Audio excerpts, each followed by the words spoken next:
Putin का plan number 1, जनमत संग्रह। जनमत संग्रह कहां हो रहा है? ये इलाके देख लीजिए, ये है डोनेस्क और लुहांस्क को मिला दीजिए, डोनबास और खैरसान और ज़ैपोरिज़िया। अब जरा यहां आ जाइए। प्लान नंबर 2, यूक्रेन के शहरों को रूस में मिलाने की ये कोशिश है।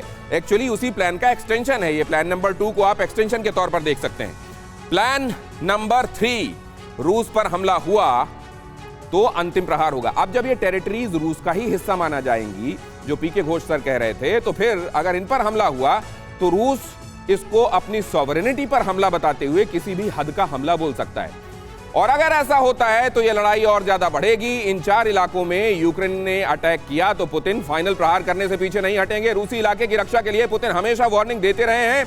यूक्रेन से ये लड़ाई फिर आखिरकार वेस्ट की तरफ भी जा सकती है, क्योंकि यूक्रेन के इन हिस्सों की सुरक्षा के लिए आप जानते हैं अमेरिका ने यह बात कही है कि हम इनकी हिफाजत के लिए खड़े हुए हैं। अगर इनकी हिफाजत के लिए अमेरिका खड़ा हुआ है, पश्चिम खड़ा हुआ है और इधर रूस ये कहता है कि अब तो ये हमारे हिस्से हैं, तो जाहिर है टकराव फिर सीधे सीधे वेस्ट वर्सेस रशिया डायरेक्ट हो जाएगा। अब जरा इसको समझने की कोशिश करते हैं। विनय शुक्ला सर, क्या यही आगे राइटिंग ऑन द वॉल है? जी हाँ, लगता यही है, क्योंकि बात ये कि अक्सर आप भी मेंशन कर रहे हैं ब्रिटेन का, लंदन का, और ये बात ये है कि रशिया साफ समझ गया है कि जो ऑन द ग्राउंड जो है, अमेरिका ठीक है दे रहा है, बहुत हथियार दे रहा है, आ रहे हैं हाईमार्स वगैरह आ रहे हैं, पर मेन चीज़ जो है इंटेलिजेंस, वो ब्रिटिश इंटेलिजेंस डिफेंस मिनिस्ट्री दे रही है सारी उसको। और एक्चुअली जो ऑपरेशंस हैं वो सब they are being conducted by British जो प्लानर्स हैं, उनके मदद से किए जा रहे हैं। इसलिए जो है रूस ने साफ कह दिया है कि वो ब्रिटेन को एक मेन जो है एनिमी मानता है, जो बहुत पास में है। और इसलिए जो है हमें बहुत सतर्क रहना पड़ेगा, क्योंकि राइट ये जो आप कह रहे हैं सर, ये अगर इसी डायरेक्शन में आगे जा रहा है, ये अगर इसी डायरेक्शन में आगे जा रहा है, तो क्या पश्चिम और रूस के बीच में, सीधे सीधे कह लीजिए अमेरिका, उसके अलाइज और रूस के बीच में ये टकराव अपरिहार्य हो गई है, इनवेरिएबल हो गई है, दिखाई दे रही है? क्या ये होकर रहेगी? क्या पुतिन की वार्निंग के बाद दुनिया में हड़कंप है? अहम खबर दिखाइए जल्दी से। सर्बिया के राष्ट्रपति अलेक्जेंडर वुसिक का बड़ा दावा।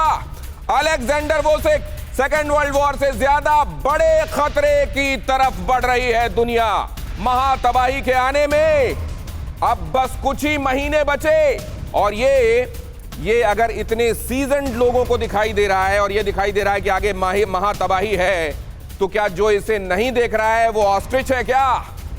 ये भी समझना होगा। इस पर महेश सचदेव सर कुछ कहना चाह रहे हैं, लेकिन ये खबर भी देख लीजिए। यूक्रेन पर यूनाइटेड नेशन सिक्योरिटी काउंसिल के चर्चा में शामिल नहीं होगा रूस। यूक्रेन से युद्ध के बीच रूस ने बदली अपनी रणनीति। ब्लैक सी से अपनी सबमरीन को हटा रहा है रूस।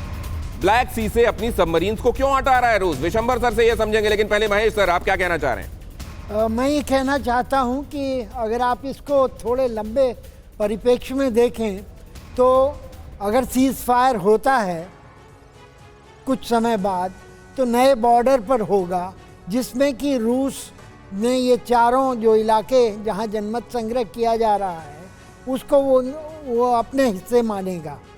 तो ये जो बॉर्डर होगा ये यूक्रेन को स्वीकार्य नहीं होगा, और इस तरह से एक हॉट बॉर्डर होगा जिससे कि कभी भी लड़ाई छिड़ सकती है।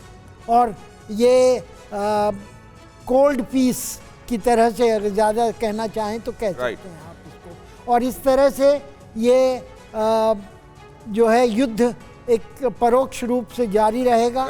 ये भी कहना चाहूँगा कि 30% यूक्रेन की आबादी रूसी बोलती है और रूसी इथनिसिटी की है, और ये लोग इन 4 इलाकों में रहते हैं। और भी जगह पर रूसी मूल के लोग हैं। ठीक है तो इस बात को पूरा करते हैं, आपके पास लौटेंगे। ये एक अहम खबर भी बता दूं, देखिए यूक्रेन किस तरीके से ले रहा है।